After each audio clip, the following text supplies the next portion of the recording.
English is very poor, excuse me for my mistakes. But just now, dear ladies and gentlemen, friends and colleagues, respectable guests of our conference, let me introduce myself. I am Irina Sukhalet, Director of Institute of the Modern Art. I am glad to welcome you in the International Academic Conference Art History in Context of the Other Scientists in Modern World. It's a great honor for us to meet so many well-known foreign and Russian scientists in the Institute of the Modern Art. Our institute is one of the first private high school in Russian. It is 27 years old. I have been the rector of the institute for 27 years too. Now we teach students on 29 programs of art spheres: Faculty of Music, Acting Faculty, Faculty of Film and Television Directing, Journalist Faculty, Faculty of Design, Management, and many others. I hope that Congress will be successful and interesting for all of us. We meet here today because such international forums gives us invaluable opportunities for discussing our preferences in culture, education, music, design, for enjoying things we have in common, for finding, developing new innovative forms of cooperation. I hope it will be successful. Ну, здравствуйте, уважаемые коллеги. Я должна сказать, что так получилось, что у нас получилось импровизированное знакомство, кофе-брейк в моем кабинете, поэтому большинство из вас, даже те, кто видит меня впервые, уже поняли, что я сегодня являюсь главным организатором этого форума, который будет проходить с 21 по 26 апреля на разных площадках. Только 2 дня этот форум будет проходить в Институте Современного Искусства. И у всех у вас, я надеюсь, будет возможность познакомиться со всем спектром искусствоведческих проблем на стыке разных наук. И это, как мне кажется, очень интересно.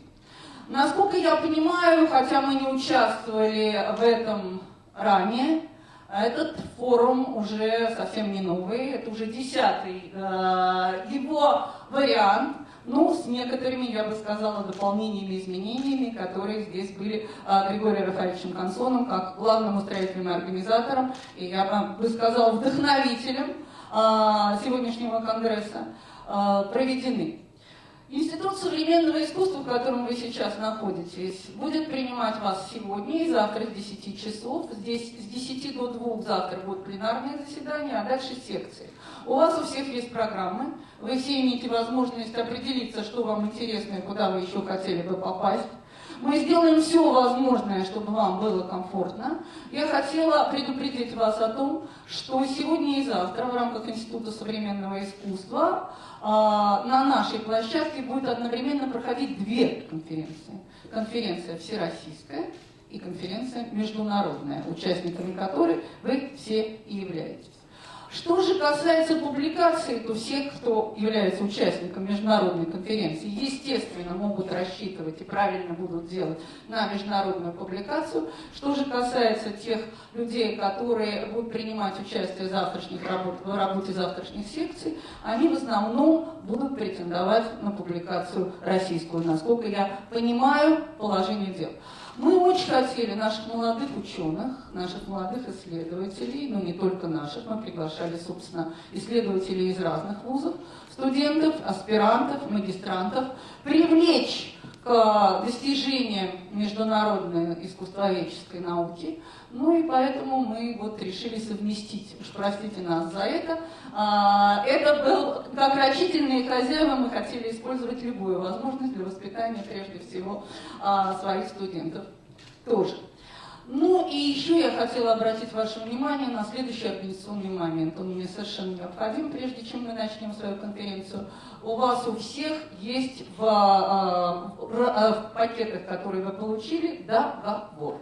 Вот если этот договор не будет подписан, то мы не сможем опубликовать материалы этой конференции. Мы не будем иметь права вести запись, которую мы должны по требованиям, собственно, международной конференции вести. У нас есть целая группа ограничений, поэтому я очень вас прошу, ну, может быть, кто-то из вас будет раньше заканчивать свою работу на конференции. Не уходите, не оставив нам этот договор с автографами. Пожалуйста, это очень для нас важно. Организационная группа, которая встречала вас на регистрации, с удовольствием возьмет у вас из рук этот договор, если вы будете уходить в какое-то неурочное время. В любом случае, все наши сотрудники, которые здесь присутствуют с бейджиками, готовы вам помочь. И мы надеемся, что все у нас в связи с этим получится. Ну а теперь в рамках того, что я должна была бы читать первый доклад, связанный с особенностями российского образования, Институтом современного искусства, я, с вашего разрешения, пропущу эту часть, но скажу несколько слов об Институте современного искусства, где вы находитесь. Институт современного искусства не просто одно из первых негосударственных учебных заведений, я бы даже сказала, что оно первое негосударственное учебное заведение в области искусства.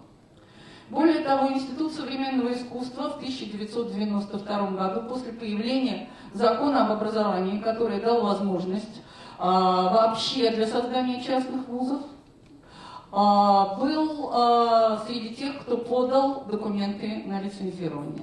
Результатом было то, что Институт современного искусства, вот смотрите, исторический факт, получил в свое время лицензию номер 1. Причем лицензию номер 1 для не государственных вузов, нет, а для всех вузов вообще, в том числе и государственных. Была такая коллизия, что когда мы получили эту лицензию, эта бумага была нам выдана, то через полгода выяснилось, что форма этой бумаги изменилась. Нам пришлось подавать документы в Рособорнадзор ныне, тогда в Министерство образования, для замены этого документа. Сейчас первый выданный нам документ хранится в музее Рособорнадзора. Вот такой любопытный факт биографии Института современного искусства. Тогда это было гораздо меньше учебное заведение, было всего 6 направлений подготовки. Сегодня мы обучаем по 29 программам всех ступеней образования. Это и бакалавриат, и специалитет, и магистратура, ну, все зависит от государственного стандарта и программы, о которой мы говорим, и даже аспирантура. Все эти программы в Институте современного искусства аккредитованы. Ну, я должна сказать, что было бы, наверное, неправильно думать, что вот такое успешное в рамках, на сегодняшний день, я думаю, действительно весьма успешное в рамках России частное учебное заведение или негосударственное учебное заведение возникло, развивалось и существует без проблем. Знаете, у Ежи Леца есть такая замечательная фраза, я ее очень люблю, что абсолютными творческими возможностями обладал только Всевышний, да и то только в первый день творения. Как историк религии я могу с этим согласиться абсолютно. Так вот, если у государственного учебного заведения, кое вы в основном все представляете, огромное количество проблем, то у негосударственного учебного заведения, я бы сказала, как я говорю, мы обучаем стандарт, государственный стандарт плюс, вот так бы я сказала здесь. Но если все мы сейчас переходим на 3++, то у нас 3+++, а может быть и 4 уже. Причем это правило нашей игры, которое установлено государством. Поэтому мы находимся бесконечно между Сциллой и Харибдой государственных требований и потребностей дня, пожеланий наших студентов, которые платят деньги. И это отдельная история. Поэтому мы должны заботиться о качестве образования, мы должны обеспечить нашим студентам очень профессиональный, и я бы сказала, ну, в общем, это лидеры в своей области, в области искусства, преподаватели Института современного искусства, то есть состав педагогический. Ну и, кроме всего прочего, мы должны их обеспечить интересными практиками и возможностями для дальнейшего трудоустройства. Чем мы пытаемся заниматься? Я должна сказать, что для нас проведение этой конференции очень важный и знаковый шаг, потому что, несмотря на то, что мы занимаемся образованием в области искусства, мы хотели бы не забывать и о науке тоже. Мы даем студентам, смею надеяться, неплохое гуманитарное образование, мы за этим следим. И нам очень важно, чтобы наши студенты, в том числе, и, занимаясь тем, что двигали российскую, как вот, если получится, и мировую науку, и в области искусствоведения, и на стыке с другими видами наук и с другими видами творчества. У Института современного искусства есть еще одно ноу-хау, с которым мы вышли в декабре 2018 года на Агентство стратегических инициатив Российской Федерации. Мы создали движение и программу, которая называется «Искусство здоровья. Искусство для здоровья». Мы впервые решили в исследовательском плане поработать в этом смысле с медиками. Нашим основным партнером является первый Московский Сеченовский университет. Эту секцию вы увидите в программах. И это наша отдельная гордость. Если у вас завтра, у кого-то вдруг будет возможность во второй половине дня сходить на секцию, вы будете приятно удивлены и тематикой докладов, и тем, насколько нам удалось продвинуться в этой области. А вообще, я счастлива приветствовать вас в стенах Института современного искусства и надеюсь, что наша работа здесь будет плодотворной и интересной для всех нас. Спасибо. Ну, так получилось, что по подготовке конференции, кроме меня, мы рассчитывали, что будет выступать наш проректор по науке, в общем, известный исследователь, которого, надеюсь, многие из вас знают, Юрий Евгеньевич Соколов. Но поскольку Юрий Евгеньевич вместе со мной является автором доклада, в том числе связанного с Институтом современного искусства, то мы решили, что сегодня он будет только приветствовать участников конференции. Я правильно все излагаю, Юрий Евгеньевич? Пожалуйста. Пожалуйста, как считаете нужным?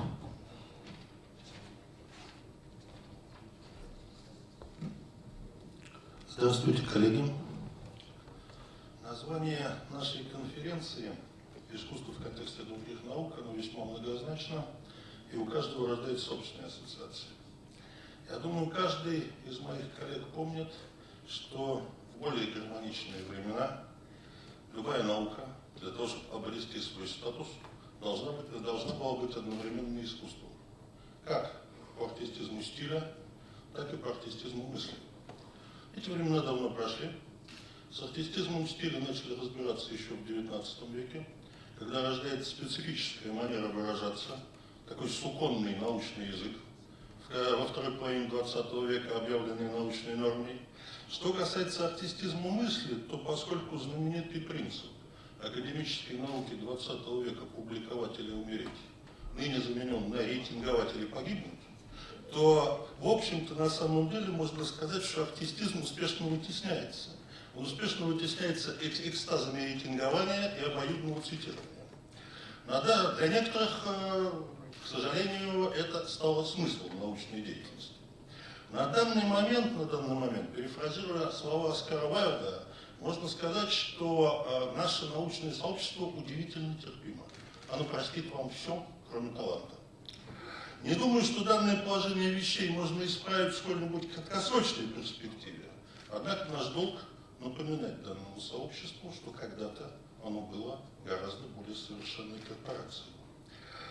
Я думаю, что этой цели послужит наша сегодняшняя конференция и те конференции, которые последуют за ней. Я приветствую наших гостей, я приветствую моих коллег, преподавателей и учащихся этого института и желаю всем плодотворной работы.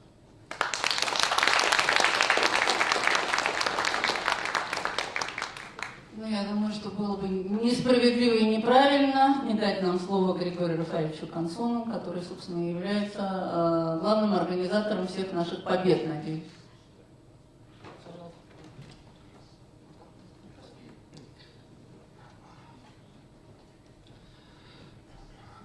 Дорогие коллеги, рад всех приветствовать. Спасибо большое, что вы пришли.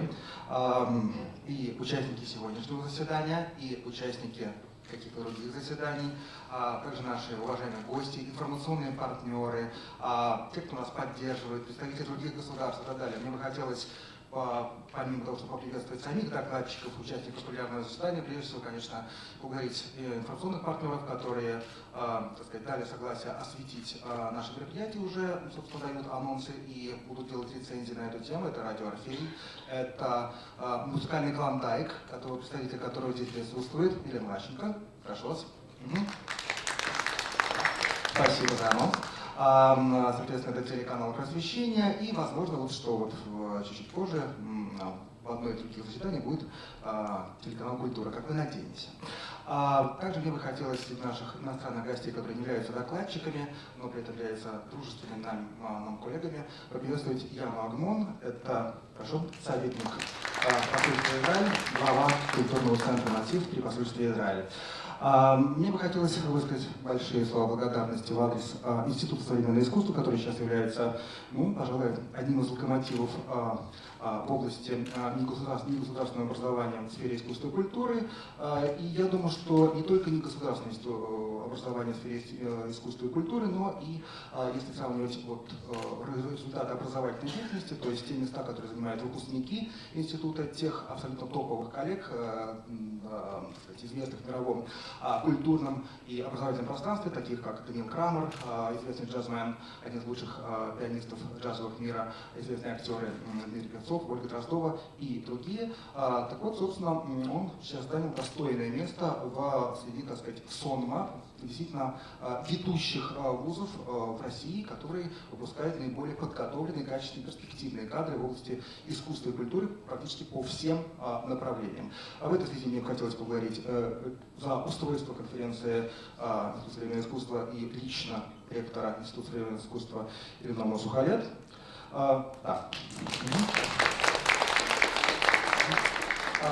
Первого ректора Института современного искусства Татьяну Викторовну Аркелову. Евгения Соколова, проректора по научной работе. Всех уважаемых коллег, кто помогал, журналистские, так сказать, наши вот кадры, факультет, соответственно, коллег, которые помогали делать буклет, который, собственно, вы держите сейчас в руках, да, не просто помогали, а являетесь в какой-то мере, так сказать, соавторами, да, по части верстки, по части дизайна и так далее. Прежде всего, я здесь вижу Таню Марию, это наша аспирантка. Научного руководителя, который является Ирина Сухалет. Я не знаю, есть ли здесь Елена Слепушкина. Нет. Вот, но это человек, который сделал обложку, да, вот всего буклета, а также ряда, вот все материалы, которые вы видите, что они размещены, то есть баннеры, всяческие афиши и так далее, это вот как раз тот человек, кто это, собственно, сделал. И другие уважаемые коллеги, ректора Елена Каминская, соответственно, Лариса Сера, декан журналистского факультета и так далее, и так далее. И, конечно, отдельная огромная благодарность всем уважаемым коллегам, которых я здесь вижу, которые и выступают, и наши зарубежные гости, прежде всего, это, конечно, руководитель центра Дарамского университета, Великобритания, Центра по изучению истории XIX века, профессора Беннета Зона, который, собственно, будет выступать сразу после меня с развернутым выступлением. Это профессор Кембриджа, глава музыкальных студий колледжа Кембриджа, ученый секретарь диссертационного совета Марина Фролова-Войпер. Это Маргарита Мазо, заслуженный профессор университета Огайо, США. Анна Петровская, Белонский университет, Польша, имена Алиева, Баку, Азербайджан. Да. наши партнеры из других академических организаций, с которыми мы, которые помогают нам и предоставили любезно свои площадки для проведения некоторых секций конференции. Ольга Шлыкова, ранфикс Российской международной хозяйственной литературной службы Российской Федерации. Собственно, да, и отдельно, конечно, слова благодарности не присутствующей сегодня коллеге, заслуженному профессору университета Бар-Илана, Израиль, который будет выступать с видеодокладом через несколько дней, Марина Рыцарева. Я думаю, будет приятно, потому что у нас много сейчас нашу трансляцию, благодаря которой, собственно, мне удалось познакомиться и с Брайаном Зоном, и с некоторыми другими важными коллегами. И также отдельная благодарность Анне Стаценко, прошу, да,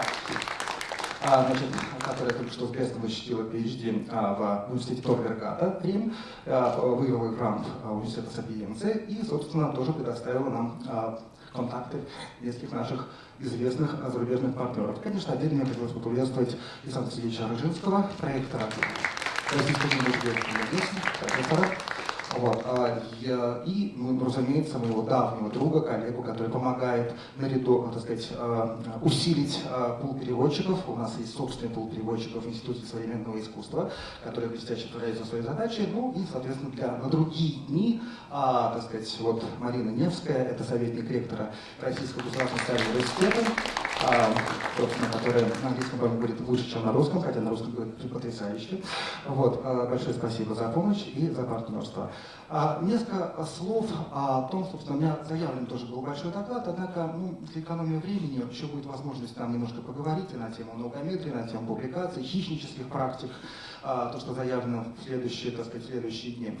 Сейчас достаточно интенсивно развивается научное знание, и так сказать, идут такие разнонаправленные тенденции в России и за рубежом.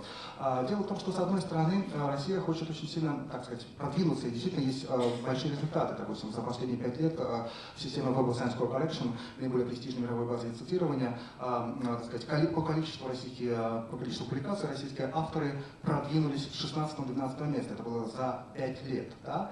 И потихоньку, так сказать, набирают обороты.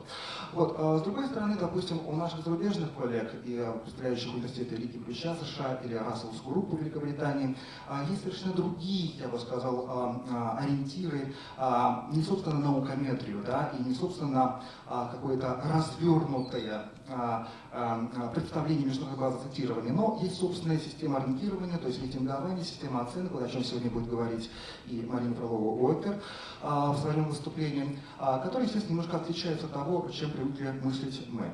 Основное отличие вот я об этом тоже немножко говорил в ранних своих выступлениях, основное отличие является в том, что у нас, так сказать, создана такая модель, когда кандидат наук, допустим, когда он защищает свою тему, да, он становится таким, если хотите, хозяином, князем своей темы, да, а доктор наук просто императором, да, и дальше, соответственно, когда происходят какие-то моменты, он не выходи, убьет. Вот. А за рубежом, допустим, защита PhD, так называемая, которая является аналогом кандидатской диссертации, она, как сказать, она является таким исходной точкой для того, чтобы пойти вперед, да, и дальше пройти институт, так сказать, постдока.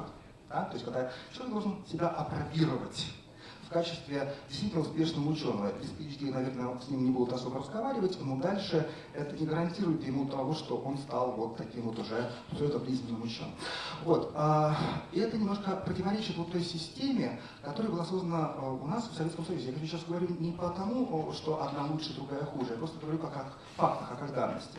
У меня даже здесь было такое достаточно интересное, кажется, наблюдение, когда я сравнил, так вот как мне пришла эта мысль, я сравнил систему продвижения академического в Советском Союзе и, соответственно, в России современной с системой армейской, да, которая была введена еще вот в Советском Союзе. Посмотрите, если, допустим, мы берем ассистента кафедры, да, то это фактически младший лейтенант, если хотите. Вот. Дальше идет лейтенант, это преподаватель. Старший преподаватель, старший лейтенант. Капитан — это, раньше это был исполняющий доцент, сейчас доцент кафедры. Наконец, доцент по званию — майор.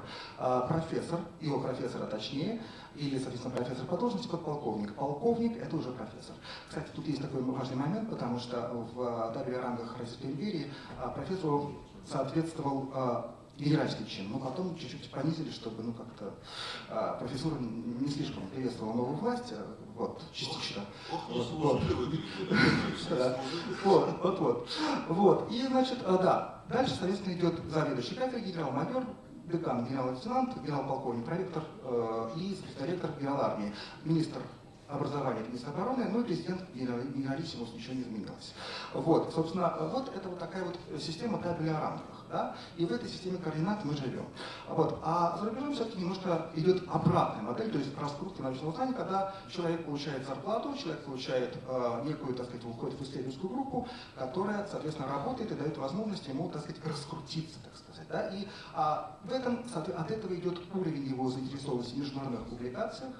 Да, очень важный, так сказать, момент, когда он представляется действительно стоящее издание, которые к тому же, то есть это не является его самоцелью, но к тому же они еще и входят в международные базы цитирования, такие как Web of Science Collection и Scopus. И к тому же они имеют первый и второй в идеале квартире, да, то есть как бы условно 100 и 75% возможного качества, как определяется вот, так сказать, данный уровень редактирования журналов.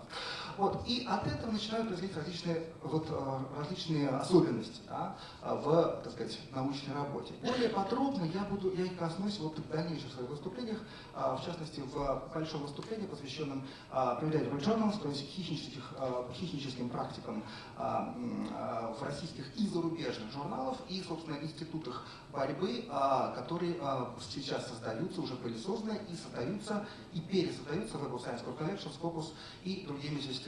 Этот доклад будет через несколько дней с Андреем в Ростовском месте. Вот. Я еще раз хочу сейчас завершить свое небольшое выступление, только наметив какие-то вот моменты, да, и передать, собственно, слово для центральной лекции нашему вот, первому академическому докладчику Беннету Зону, которого, собственно, мы сейчас называли, и приглашаем на сцену. Большое спасибо за внимание. Уважаемые коллеги, я хотела поприветствовать и поблагодарить представителей средств массовой информации, которые здесь присутствуют и еще не названы Григорием Рафаэльевичем. Я имею в виду канал Москва-24, я имею в виду представителей Московской правды. И, насколько я знаю, информация, которая об этой конференции должна сегодня появиться в ленте и Тартас.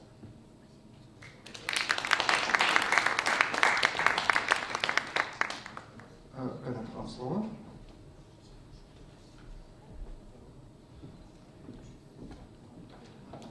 Может быть, вот сюда? Нет, неудобно будет?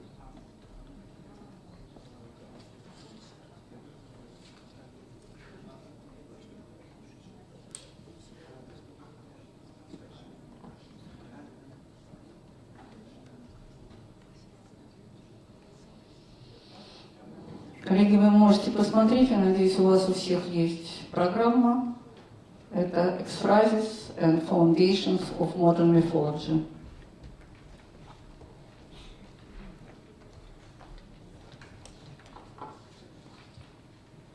Дорогие коллеги, пока Беннет готовится, еще раз обратите, пожалуйста, внимание вот на этот баннер, да, на этот экран, где, собственно, будут наши помощники потихоньку передвигать русский вариант текста, по мере того, как Беннет Зон будет рассказывать об экфразисе и основах современного музыкознания. Спасибо за приглашение.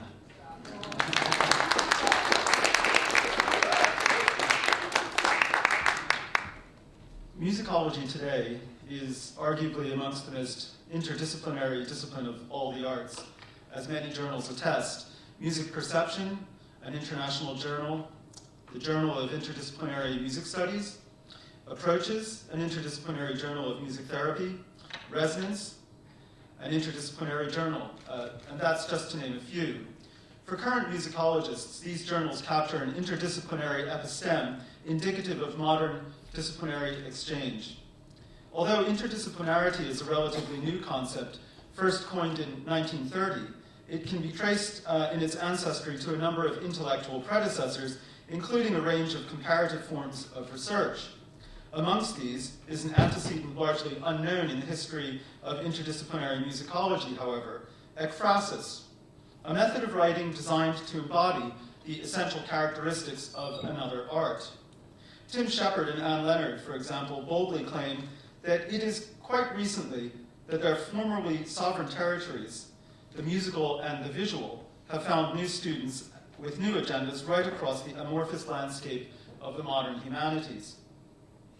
Yet, over 140 years previously, Victorian critic Walter Pater, for example, could praise Titian's concert from 1510 to 1512 for what he calls the skill with which he caught the waves of wandering sound and fixed them forever on the lips and hands of the performer. This paper traces the foundations of modern musicology to Victorian concepts of ekphrasis, and I think it is very possibly the only paper to have ever done that, and it tests its presumption of interdisciplinary recentness.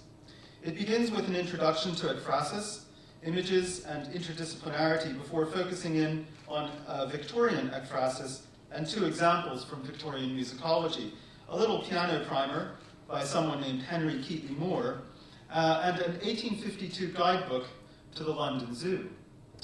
A conclusion speculates on modern musicology's methodological debt to ekphrasis and the nomenclature used to define it. So, let's start our story by defining what we mean by ekphrasis. According to most scholars, ekphrasis traditionally uses text to encapsulate the meaning of imagery. James Hefferman defines it simply as the verbal representation of visual representation. More generously, Klaus Kuver suggests that ekphrasis is the verbal representation of a real or fictitious text composed in nonverbal sign systems, while musicologist Sigmund Grun advocates for a cross-disciplinary concept of ekphrasis, what she describes as transmedialization. For Grun, although ekphrasis was originally used with an implicit restriction to the word-image relationship, evocative descriptions of and narrations about texts belonging to any nonverbal signs actually serve the same function as the traditional ekphrasis. They follow the same conventions and make the same demands on the readers as do verbal texts evoke paintings and sculptures. Not dissimilarly, music philosopher Lydia Gurr contends that ekphrasis is the technique of producing images for the mind's eye by means of words. But as she herself claims, not all ekphrases are created equal. For her, there are two types of ekphrasis: aesthetic presence, when ekphrasis remains within the domain of the arts, and imaginative presence, when it extends beyond this domain. Let's talk about images and what we mean by that term. Simple as Gurr makes it sound, ekphrasis can't be so easily disaggregated between the imaginative and the aesthetic. As Kathleen Lennon suggests, the image ekphrasis itself represents something that exists as a thing, like the objects which ground it, for it exists only as constituted by the intentional act of consciousness, which posits it. So in order to know what ekphrasis is, how it works, and as Simon Goldhill so aptly puts it in a recent article, what it's for, it is important to explain what we mean by images. Brun and Grun's multisensory understanding of ekphrasis is in fact indicative of research that reconfigures our understanding of a previously video-centric cultural hegemony. But as Heather Hunter Crowley and Erica O'Brien put it, an image is more than a picture. Images are not flat, two-dimensional, natural, or purely optical conceptions. Rather, they are constructed through acts of seeing with the whole body. And this fully embodied seeing is informed by multisensory memory, experience, and the viewer's cultural and social context. As such, images provide an impetus to interpret the various dimensionalities of human existence. They help us return to our more primordial and synesthetically unified self by constructing our being through a matrix of sensing, doing, and thinking.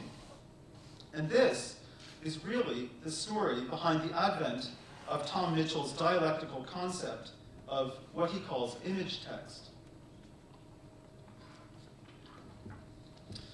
As a single word, image text is arguably about as close to ekphrasis as you can get, because as a whole ensemble of relations between media, the visual representation of the word image text encompasses the idea of image text itself. This raises some significant methodological concerns for art history in particular. As Mitchell says of his seminal work, Iconology, I tried to show why the prevailing tropes of differentiation between verbal and visual representation, time, space, convention, nature, the ear and the eye, do not provide a stable theoretical foundation for regulating the comparative study of words and images. This is the word image text, as you can see, is encompassed in the actual visual representation of the word image text itself. So the word image text represents and is, in and of itself, what it says it means. Let's talk about interdisciplinarity and how that's affected by the concept of image text. Mitchell refers to the visual image when he describes the attributes of image text. But the advent of image text is itself symptomatic of other philosophical movements that seek to reinterpret the nature of unity, not simply across the arts, but across knowledge more broadly, interdisciplinarity more specifically, much the way you are doing here at this institute, and at this conference more particularly. I believe that disciplines and images behave similarly, and that the relationship between discipline and what we might call an interdiscipline mirrors the relationship between image and image text. It may labor the point to say that if disciplines are like images, then what many people call interdisciplines are like image texts. But the analogy remains true, provided we can define what we mean by interdiscipline. Interdisciplines are the hybridized result of disciplinary marriage and reproduction. According to Scott Frickel, interdisciplines are hybridized knowledge fields situated between and within existing disciplines. Like disciplines, interdisciplines are sites of institutional conflict. Their formation involved disputes over access to organizational, technical, financial, and symbolical resources, and their stabilization reflects a reordering of theoretical loyalties, epistemic assumptions, research practices, standards of evidence, and professional credibility and identity, all of those things that Professor Irina spoke about in her introduction to this conference. If this is what interdisciplines are, what they are emphatically not are what we would call silos. This is the premise of Jerry Jacobs' sustained countercultural polemic in his book called In Defense of Disciplines, Interdisciplinarity and Specialization in the Research University. Jacob challenges the case for interdisciplinarity by redefining disciplines as more inherently porous, dynamic, and web-like, suggesting that it is the mimetic nature of interdisciplinary language, rhetoric, discourse, and vocabulary, which is to be blamed because the empirical data, the statistics, simply don't stack up. Whether or not Jacobs is right, he raises an important, if basic, point for my argument about the way ekphrasis brings text and image together. If a discipline is an interdiscipline in disguise, and an image is an image text in disguise, then ekphrasis might well apply to different disciplines in the same way that it applies to different types of images. If disciplines are also images, and ekphrasis defines a way to describe the relationship between text and image, then ekphrasis can be disciplinary as much as it can be textual or visual. And indeed, this is exactly what we observe happening at the dawn of modern musicology. In the middle to later part of the 19th century, when the interdiscipline of modern musicology was born, it was ekphrasis that was one of its primary techniques of musical exploration. Ekphrasis between text and all manner of disciplinary images, sonic images, visual images, spatial images, scientific images, political images, theological images, religious images. The types of images are inexhaustible. It may be a common misconception that interdisciplinarity is new. Joe Moran traces it back to the ancient Greeks, and so do many other writers on the history of interdisciplinarity. But everyone is agreed that ekphrasis is old. yet few scholars of interdisciplinarity discuss ekphrasis. Neither the first nor the second editions of the Oxford Handbook of Interdisciplinarity, published in 2007 and 2017, mention it. There's no mention of ekphrasis in what are to be regarded as the most centrally important books on interdisciplinarity. Both groups, those groups that talk about ekphrasis and those that talk about interdisciplinary talk at crossed purposes. Like many other art historians, Mitchell devotes a whole chapter to poetic and visual ekphrasis without so much as mentioning interdisciplinarity. So here you have the entire art history establishment ignoring interdisciplinarity, and you have the entire musicological community and interdisciplinary community ignoring ekphrasis. Musicology is no different to art history in this regard. Despite broad advocacy of interdisciplinarity, musicology, too, has tended to ignore the ekphrastic techniques of its own methodology, both historically and in current practice. And that is a great surprise. All it takes is to read, say, Richard Taruskin or many other writers who have a very strong critical technique in the way that they formulate their ideas in prose. And what you see is an entirely and fundamentally ekphrastic technique. But this is totally disregarded, inexplicably.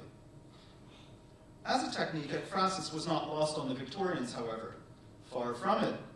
Amongst the most commonly cited example is Walter Pater's famous essay, The School of Giorgione, from 1873, in which he describes a painting, now attributed to Titian, called The Concert. This is from 1510 to 1512. Notice, he proffers, the skill with which he caught the waves of wandering sound and fixed them forever on the lips and hands of the performers. These words are significant not only because as criticism they exemplify the use of words to describe the representation of music in art, in other words, the image, but because ekphrastically they embody in language what Titian embodies in art. In other words, Pater's art criticism aspires to the condition of another art, which is painting, aspiring to the condition of a higher art, which is music. All art constantly aspires toward the condition of music, Pater later submits. For while in all other kinds of arts it is possible to distinguish the matter from the form, and the understanding can always make this distinction, yet it is the constant effort of art to obliterate it. That mere matter of a poem, for instance, its subject, namely its given incidence or situation, that mere matter of a picture, the actual circumstances of an event, the actual topography of a landscape, should be nothing without the form, the spirit of the handling, that this form, this mode of handling, should become an end in itself, should penetrate every part of the matter.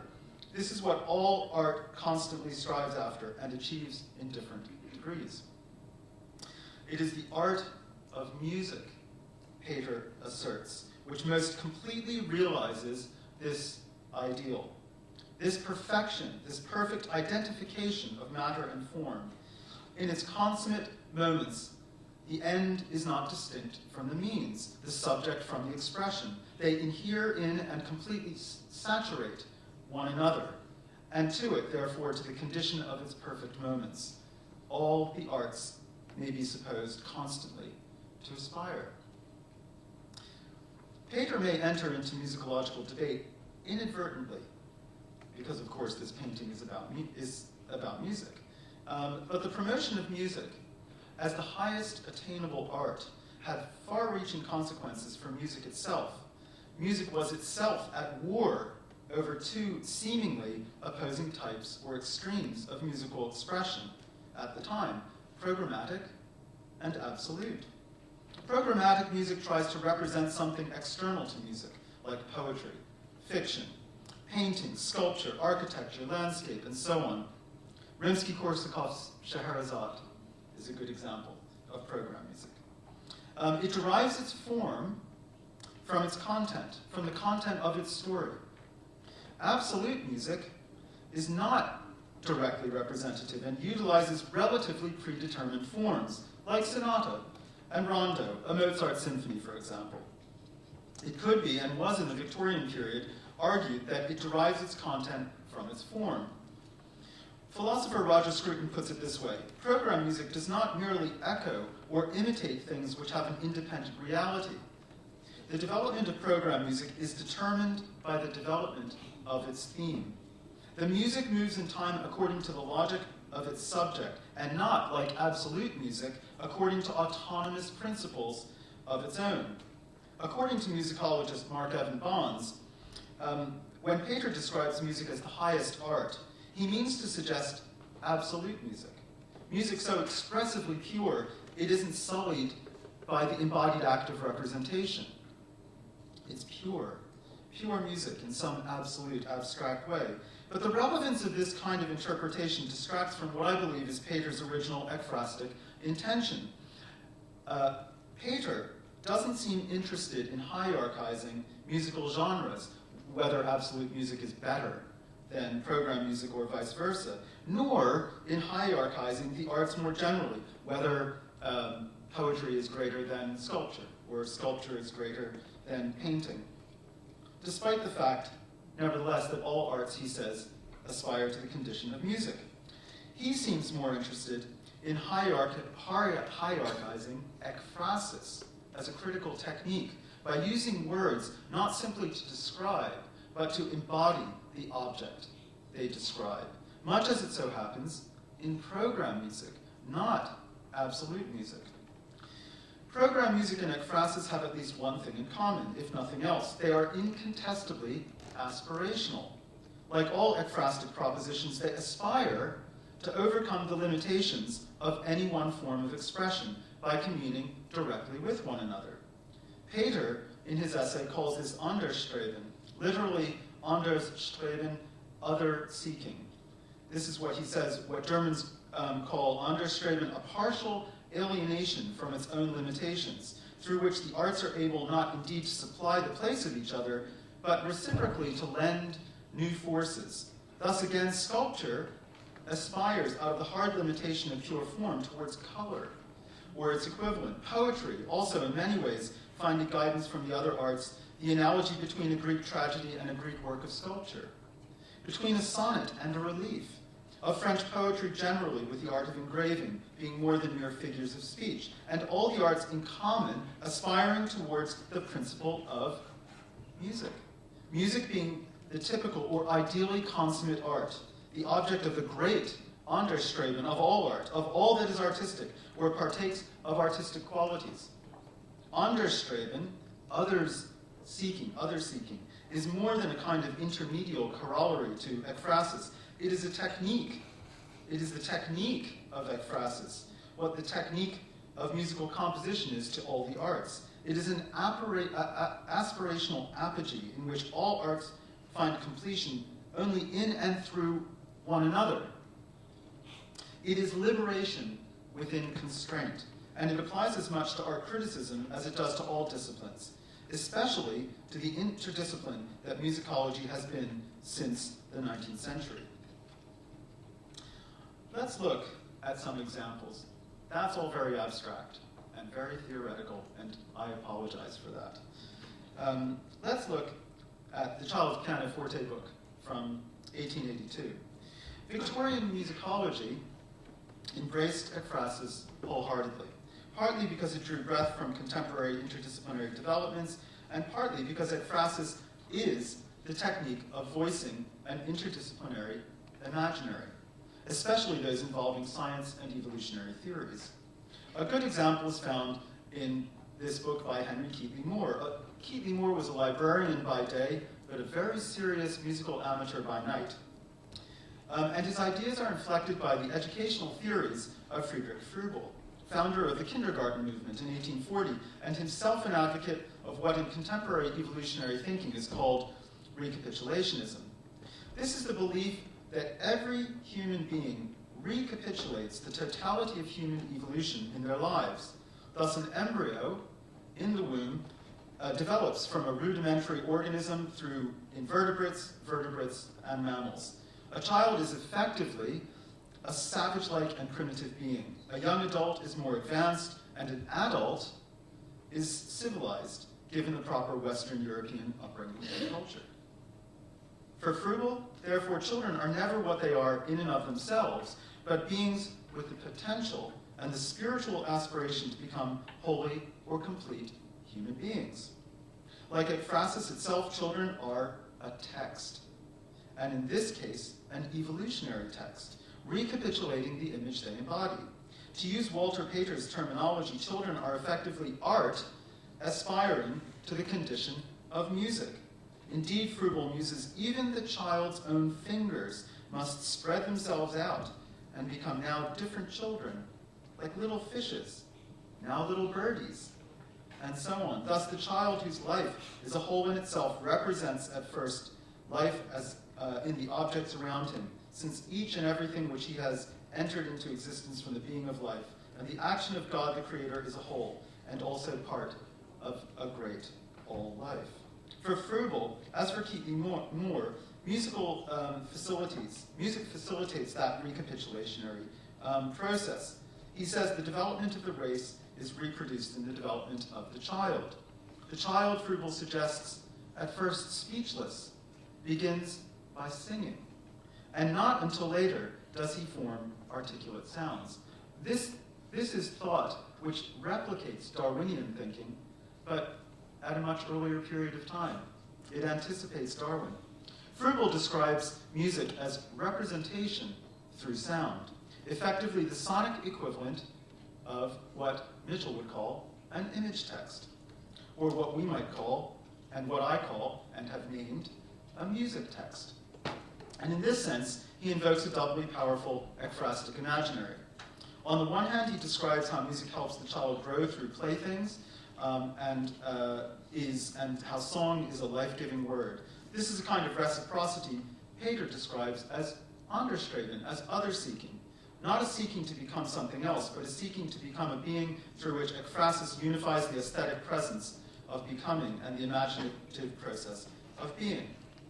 So let's look a little bit more deeply.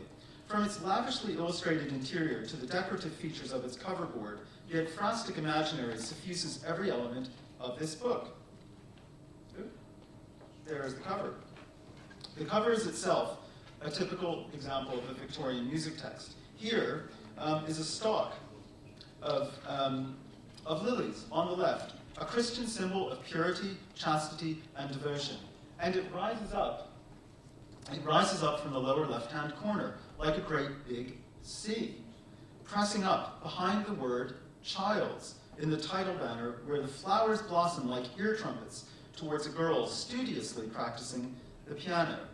The position of the girl's body forms its own C, and a C-type gesture is recapitulated in the shape of her head to her arms, her head to her knees, and her head to her toes, echoing the overarching C in the image of the flowers as well as the smaller C gestures on the leaves. Here the lilies reflect our young student's purity, while the piano itself reciprocally mirrors the girl, echoing the symbolic purity of the lilies. And you can see here how that works. The lilies are to the girl as the girl is to the piano. Purity is to childhood, and particularly female childhood, as childhood is to music. Text, the C, the letter C, is to the image, the girl, as the image is to the music. And the text, purity in the broadest sense, is to the image, childhood, as the image is to the musical composition itself. It gets more complicated. The children's pianoforte book is also self-referential, because the image includes itself two music books, one being used, the other not. One is, she's reading from it at the piano. It's difficult to see. The other one is on top of the piano. So here, the text, the book of Keatley Moore's music text, is self-objectifying, making the image of the book the object of its own image text. So this is an entirely self-referential image. So in the course of decorating a cover, Keatley Moore has exploited the ekphrastic technique of music text to use a C, the letter C, to embody an aesthetic presence, the flowers, and an image to embody an imaginative presence, the girl at the piano. And also to use a real image, the flower stalk, to embody a conceptual image, childhood. And to use that conceptual image, childhood, to embody an art, which is music, which is the art to which all other arts aspire. So in some way or other, this image completely recapitulates not just simply the essence of music itself, but also the very idea of what music represents as the highest form of art. This kind of music text, I would say, looks pretty visual. You might even complain that I'm overstretching the point, and it's really just an image text masquerading as a music text. But that would be to deny the meaning of its relation to the rest of the book. Inside the book, the music blossoms like a spray of musical imagery. Almost every image is linked to music and a pedagogical concept it aims to teach. So let me give you a little example. Here is the skipping rope. Let's see, and its corresponding music. I'm going to try and play this. We'll see how this goes.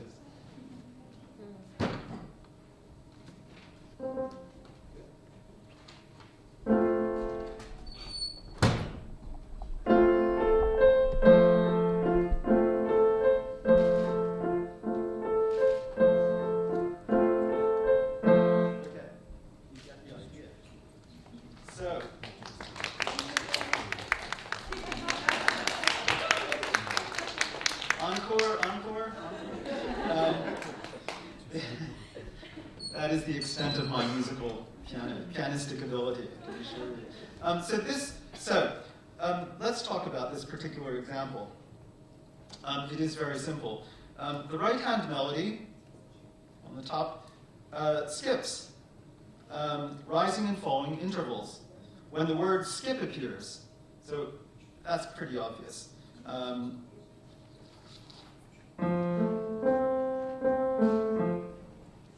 We're skipping intervals. That's obvious. And when the word skip appears, and the left hand skips down from one bar to the next.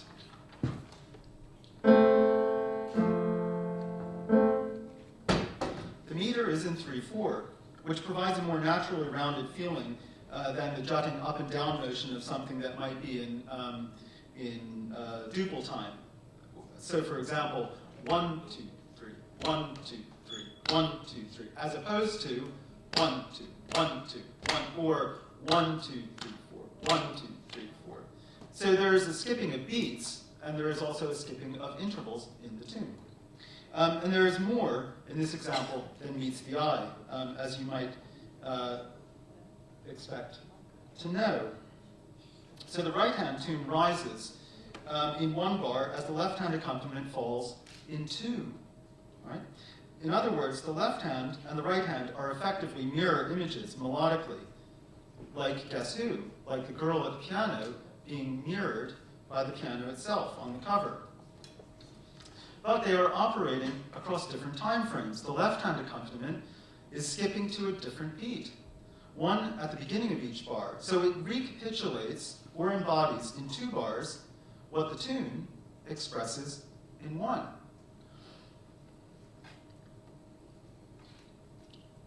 The left-hand accompaniment is in essence the text of the right-hand tune's image. It is the C of the book's cover to the image of the girl playing the piano. But there is more. Because while the text relates to the music relates to an image. And here again, the image text seems obvious. A girl skips rope, while another plays badminton, the girl on the right. Yes, the skipping rope shows a girl skipping, but she is foregrounded by children running and a middle ground of girl playing badminton. The girl skipping rope is vertical, the girl in the middle. Oh dear. The girl skipping rope is vertical, that way, but the composition of the background, the middle ground and the foreground, creates a strong horizontal rhythm. So you have 2 different axes taking place. The children running in the background on the left look away from us. The middle ground badminton girl looks up, but the foregrounded girl faces us squarely as she skips. The girl, you could argue, is the tune, and the children and badminton player, the accompaniment. Their rhythm is longer than the rope skipper. It takes longer to run around the circle in that horizontal axis than it does to skip as an individual in the middle, as the girl does. And there is another developmental factor here which involves dimensionalities of time, more broadly understood. The background children look younger. It's more difficult to tell the age of the girl playing badminton, but the rope skipper is definitely older. And so the image gives the impression of increasing ages as it progresses figures from the background to middle ground to foreground. At the same time, the gestures of play, interestingly, become more physically refined and technically demanding. Young children run, an older child bats a badminton birdie, but the oldest and therefore most advanced skips rope. The image skips or recapitulates generations of childhood as the girls skip rope. The rope, moreover, mirrors the image of the skipper in the way the right-hand tune mirrors the image of skipping. The rope is up while the girl is down, like the tune and the accompaniment. And again,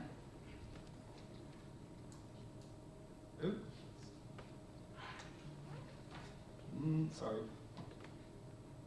Yeah. And again, while the vertical girl skips rope, the horizontal children and the badminton player circle around, if in a proportionally longer time. So this is a prime example of what I would call image text, and the question really for musicologists is to understand to what extent, how extensive this kind of practice was taking place in the Victorian period. But this is I think, the origin of the ekphrastic technique in modern musicology, this type of image. Let's move on to another one, the London Zoo. The interdisciplinary example of the skipping rope teaches us that ekphrasis is not limited to purely visual images, but to images in the broadest conceptual sense, forms of theorizing, to use Mitchell's terminology. Using ekphrasis, Keatley Moore creates the illusion of space in visual imagery, and the illusion of spatial imagery in music. Ruth Webb suggests that ekphrasis does not only have objects existing in space as its referent, but also a temporal dimension. So following on from my analysis of the Child's Pianoforte book, I would like to suggest that ekphrasis can do more than evoke the real-time and conceptualized space within musical and visual images. It can use evolutionism, again, conversely, to embody the conceptualized time and real space of the lived musical experience. Let's take the London Zoo as an example. Just a little bit of information on the London Zoo first. The London Zoo, I don't know if anyone has been there, but it hasn't changed that much since 1826. The basic layout remains the same. The London Zoo was founded in 1826 at a time when public exhibition spaces were increasingly disciplined by contemporary scientific ideas. Exhibition spaces presented a scientific view of nature's underlying structure, and that structure was undeniably evolutionary. And this is a great moment for ekphrastic techniques. So founded in 1826, the London Zoo became an embodiment of the representation of evolution through spatial geography. And it does this through something called the Great Chain of Being. The London Zoo's grand procession, which was required of all visitors using a guidebook, was to take you through the Great Chain of Being from the lowest protozoa and invertebrates up to mammals and to the highest order of men. And these are some examples of the Great Chain of Being. You can see how this works. It's a step up from biological protozoic animals up to man. Interestingly, this is from the 18th century, and of course, God has been displaced by Greco-Roman man, who is in himself meant to be a god. So the London Zoo sedulously maintains this order, despite having to contend with some specifically geographical problems, like a road bisecting its unavoidable space. And here's a good example of the way it works. So this is actually the London Zoo, and this is fundamentally unchanged. What you can see here is, it's difficult to see, there is a red arrow that takes you around, but basically you work your way up from the entrance, which you can see, and then all the way down to the south, from lower to higher mammals, you cross a road and up and around through the highest forms of mammals. So this undeniably is a replication in spatial geography of the Great Chain of Being. Central to London Zoo's construction of a disciplinary intermedial space text is an important musical feature. And here's the question, and this is something I deal with in my latest book, which is the location of the aviaries. The location of the aviaries, the bird cages, right? Why do we start our visit to the London Zoo at the aviaries if, in every other respect, we're actually forming a visit out of the Great Chain of Being? Why don't we start with lower forms of creatures further down the Great Chain of Being? Well, let me just give you an example from some of these other Great Chains of Being. This is a very early one. This is from 1764, and you can see at the very top, this forms exactly the same type of procession. This one is the same sort of thing, and you can see again how it leads up towards mammals at the very peak.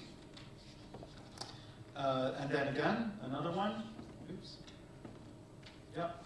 This is Ernst Haeckel's tree from 1874, based on research from the 1860s. And again, you can see man is at the very top of this tree. Well, what's interesting about these trees is that birds themselves also have a great chain of being. And not only do birds have their own great chain of being, but what is very interesting in all of these great chains is the position of birds. So if we look at this one as exemplary, you can see the birds are just below the top quarter on the right of us. Right at the top. The birds are effectively in a liminal position between the lower animals and the mammals. So the birds occupy a threshold. The birds occupy a position of significance. Now, it's interesting that in great chains of being, for birds, what is the bird that occupies the highest position? In normal great chains of being, the position is devoted to man or God at the very top. But guess what is the highest form? Can anyone tell me? Do you know? Songbirds. So right at the top in that cloud that I drew is a songbird. This is Furgringer's treatise from 1888. And what's interesting about this is that it shows that the songbird is at the apex of the great chain of being in exactly the same way that man or God is in the apex of the great chain of being. What's significant about this is that you have a liminal creature, the songbird, at the top of the great chain of being. So if in scientific thought songbirds are the highest order of birds, and at the same time they occupy a liminal position, then in religious thought, their position is significant. Because birds sing. Birds represent a threshold. And by the Victorian period, birdsong had a long theological pedigree. According to Eva Leach, in the Middle Ages, birdsong can symbolize a singing that is close to God, that is close to the fact of God's creation, that is natural. And by the 19th century, the description had changed, actually very, very little. The Reverend W.E. Evans says, "Spring, autumn, winter are all the same to him. He is happy, the bird, and sings in all. Every day he is pouring his sweet songs into our ears. And if we make these objects our natural emblem of our spiritual life, he is a type that is the sweet voice of comfort that sounds in the Christian ear, both in the summer and in the winter. Type, he says, of the Christian with his pure and holy home. Type of the spirit whose home is with God. So for Evans, birds that sing are liminal. They are a symbol of the pivotal position between God and man, between man and nature. Birdsong is a spiritual reminder of our temporality, our mortality, our contingent nature, and the presentness of our human condition. So what in these contexts of science and religion, what they have in common is a liminal position of birds. Birds are in a liminal position, placed between vertebrates and mammals. For religion, between religion and science, between earth and heaven. Okay, let's go back to the London Zoo.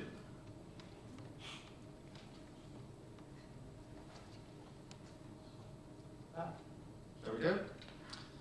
So, as with all public exhibition spaces, the London Zoo was designed, given the geographical constraints, to embody the evolutionary principles enshrined in the Great Chain of Being, to become, as it were, a space text, in which text is contemporary evolutionary science. So when you went to the zoo, you not only read about evolutionary theory in the handbook, you actually experienced it by walking through it in space. You were embodied within the image itself.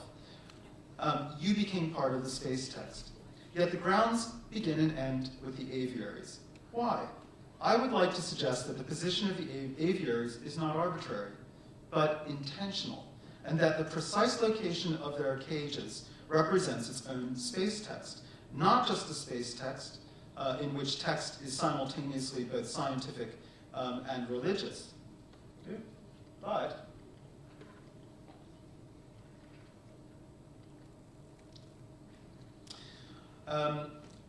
a space text in which text is simultaneously both scientific and religious, whose object, the aviaries, is a music text, in which the text is the aviaries and birdsong is the musical image.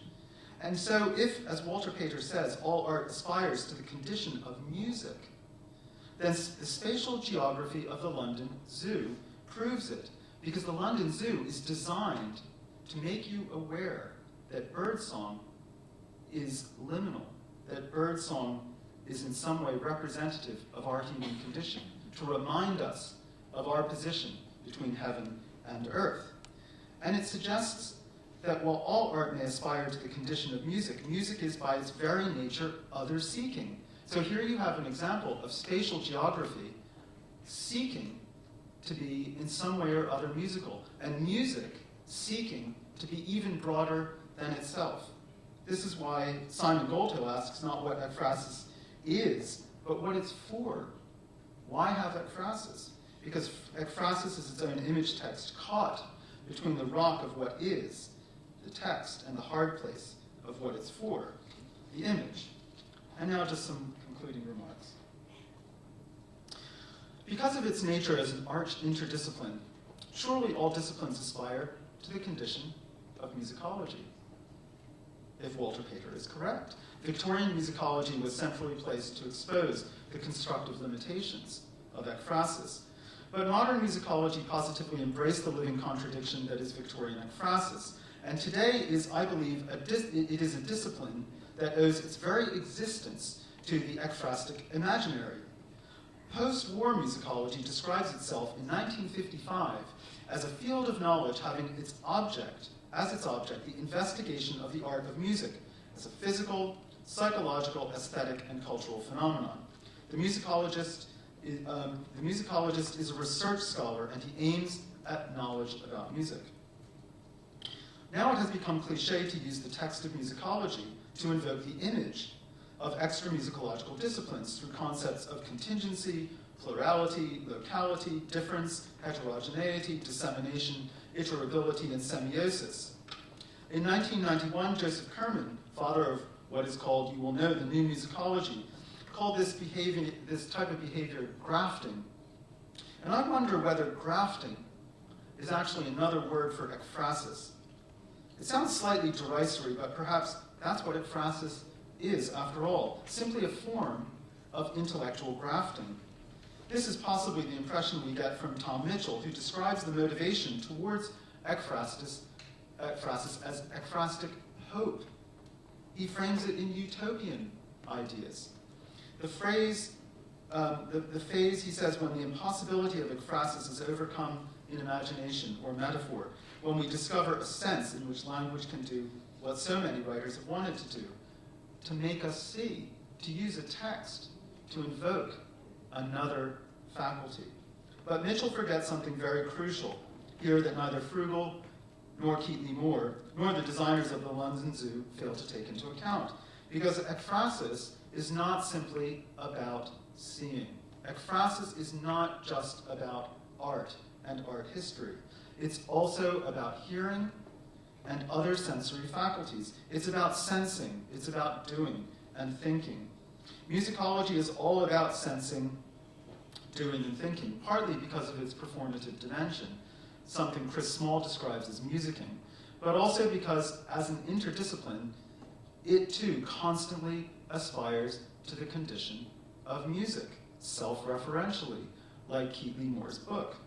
Where that places musicology in the great chain of academic being is anyone's guess. Maybe all disciplines do aspire to the condition of musicology, but if they did, it would be because, according to Pedro, music is the most ekphrastic of all the arts. And if music is the most ekphrastic of all arts, then its modern musicological origins lie in the Victorian imaginary and its endless quest to map and maintain the territories of contemporary knowledge.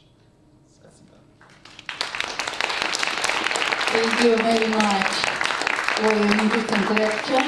Do you have questions? Олег, please. Помогите, пожалуйста, перевести, да? Thank you. Very interesting lecture. What is recapitulation, you understand? Так я действительно нуждаюсь в переводе, английского вообще не знаю. Рядом есть переводчик как раз, вот, можно ему... Да, вот, прям вот озвучьте, пожалуйста. Да? И... What is recapitulation? Recapitulation. So, in the 19th century, one could argue that science is divided in the way that it understands the evolution of man. So, it could be through evolutionary principles of Darwin, in which change is random and based on concepts of natural selection. It could be based on the concept that all things progress from simplicity to complexity, or it could be based on the concept of recapitulation, in which at each stage of human development, the individual recapitulates the totality of the race. Можно попросить короткий перевод того, что сейчас сказал Беннет, для всех, не только для того, кто задавал вопрос. Будьте добры, кто-нибудь, Лидия Васильевна или кто-нибудь из ваших ребят, будьте добры, очень коротко переведите, пожалуйста. Да. Ага, будьте любезны. Я думаю, мне нужно повторить, потому что там довольно сложно тезисы были.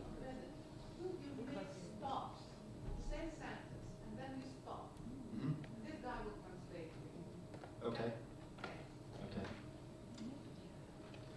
Do you want me to say it again? Yeah. Yes, okay. So, there are three ways of interpreting evolutionary thought in the 19th century. В 19 веке появились три главных вида эволюции. One is that change takes place randomly and on the basis of Darwinian concepts of natural selection. Одна основана на дарвинской эволюции, которая под собой подразумевает натуральный отбор. Следствие.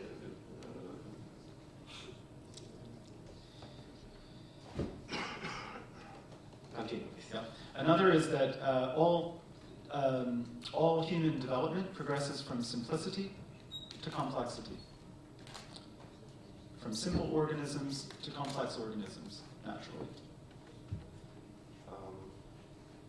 Все органические существа разделяются от простого, развиваются от простого к сложному. 19. Yep. And lastly is recapitulationism, in which the individual growth of an organism recapitulates the totality of evolutionary process. И третье – это рекапитуляция, когда организм рекапитулирует от более несовершенного к более совершенному. Recapitulationism had a particular hold on the 19th century imagination because the 19th century imagination was interested in idealism, where an object not only represents itself, but represents the totality of everything that it means. И в XIX веке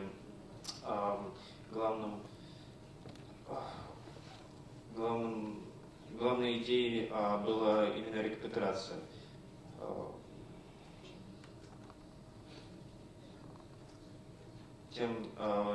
Именно потому, что она показывает, каким образом развиваются организмы, и это подходило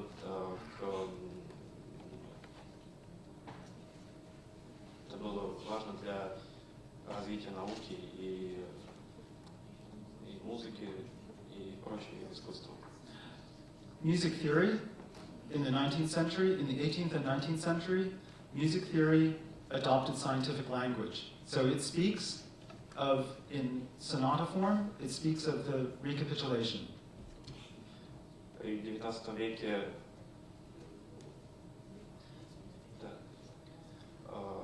музыка приобретает более научный образ, и это... Я прошу прощения, можно это помню? Значит, речь идет о том, что музыка начинает обладать новыми формами, да, в частности, сонатной формой, да, начинает очень интенсивно развиваться и становится такой более, так сказать, законченной. И тут контекстом является то, что ее можно исследовать с точки зрения более совершенной формы. Please continue. Спасибо. Do you have another question? Вот там еще. Please.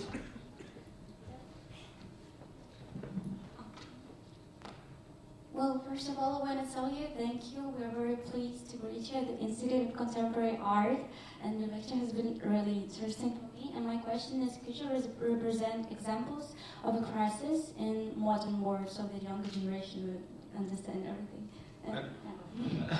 A crisis? Yeah, like a crisis.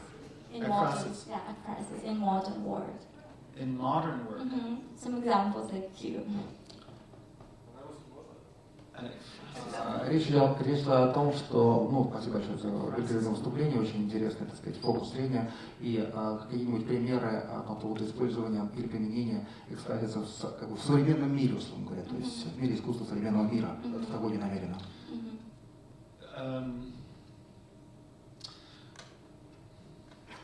This building is ekphrastic.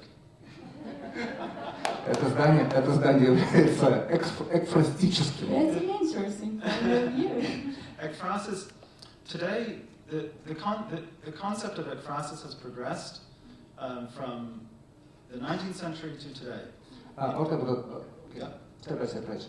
Значит, понятие экспрессии динамично развивалось, да, с того времени, да, до сегодняшнего времени оно, так сказать, претерпело ряд изменений, да, и в смысле того, что оно насыщалось новым содержанием, просто привлекаю и контекст высказывания.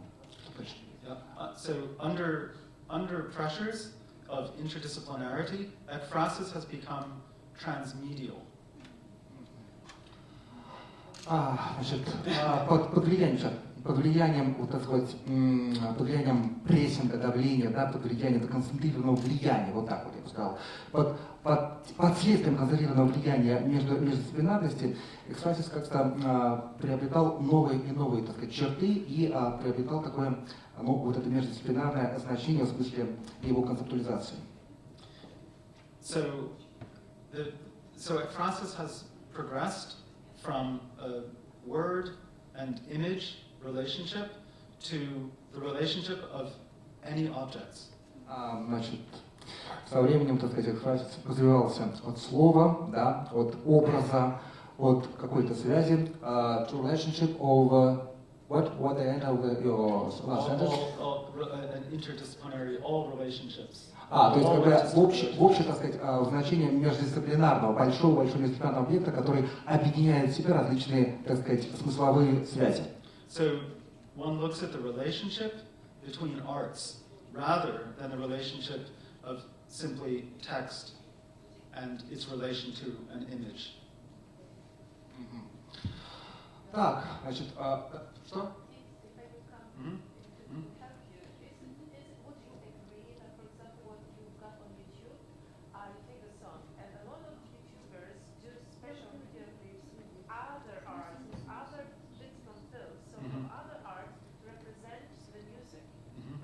Yes. Yes. Of course. It's so. In contemporary words, so for young people to understand what's happening. Would you agree with that? That to make the new video clip not a special like an etude, but which is directed, but you take bits from other arts, images from films and so on, and you put it into with music over the song together. You mix it somehow, but you represent music with other arts. Is it what is happening right now, and you can use the word ekphrasis? Yes. Today we think of ekphrasis in metaphoric terms. В настоящее время мы используем понятие экспрессии в метафорическом как бы значении. So these sculptures here, Вот эти скульптуры, they recapitulate они являются как бы the meaning of рекапитулизацией this building. вот этого здания. So the statues themselves are the text, and the building is the image of the text. То есть они как бы являются представителями вот этого, ну, если хотите, текста, большого текста, вот тех значений, грубо говоря, этого здания, да, которое, собственно, он представляет. Если чуть-чуть кривовато, то по сути верно. Moreover, one has to ask whether the sculptures themselves are an image of something. In other words, what are the sculptures if the sculptures are a text and this is the image, the sculptures themselves could be an image for which there is another text, which might be architectural, might be sculptural, might be poetic. In fact, looking at these, I would say poetic, theatrical, poetic, architecture, music, theater, music, architecture, learning, painting, these are the arts. Now, interestingly, all of the arts aspire, as you know, to the condition of music. Большое предложение. Речь идет о пересечении различных типов текста. То есть скульптуры являются представителями своих значений, да, вот, собственно, значения музыки, живописи, там, образования и так далее. При этом они являются как бы вот этой рекапитулизацией вот этого самого здания. Да. При этом вот эти тексты, которые, значения текстов, которые находятся в искусстве, допустим, да, и к которым они имеют непосредственное отношение, и значения вот этого перерастания, наращения смыслов, они, собственно, соединяются и друг с другом очень, так сказать, взаимодействуют, помогая, так сказать, увеличению общего объема знания. Вот я чуть-чуть вольно, но, казалось, более-менее корректно перевел. Если есть какой-то более корректный перевод, то, пожалуйста, я, так сказать, готов. Есть ли еще? Everything okay? Okay. Thank you very much. Thank you. Уважаемые коллеги, мы работаем чуть, в общем, больше, 1,5 часа. У меня в связи с этим возникает вопрос. Вы хотите сделать перерыв на кофе-брейк или мы послушаем еще один доклад? Еще один доклад, я тоже так думаю. Это было бы правильно во всех отношениях. И тогда с докладом мы приглашаем Инну Фролову-Окер. Но мы на Марину возложили какую-то вообще такую тяжелую функцию, что у нее сегодня 2 доклада. Я не знаю, как Марине удобно, как она сгруппируется по этой ситуации. Вы сразу будете говорить, Марина? Мне нужен перерыв, чтобы подключить мой компьютер. То есть вам нужен перерыв. Сколько? Ну, подключение, наверное, займет очень мало. Так что, делаем перерыв, коллеги? Хорошо, 10 минут. Там в фойе есть возможность попить кофе, чай.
По сравнению с викторианцем.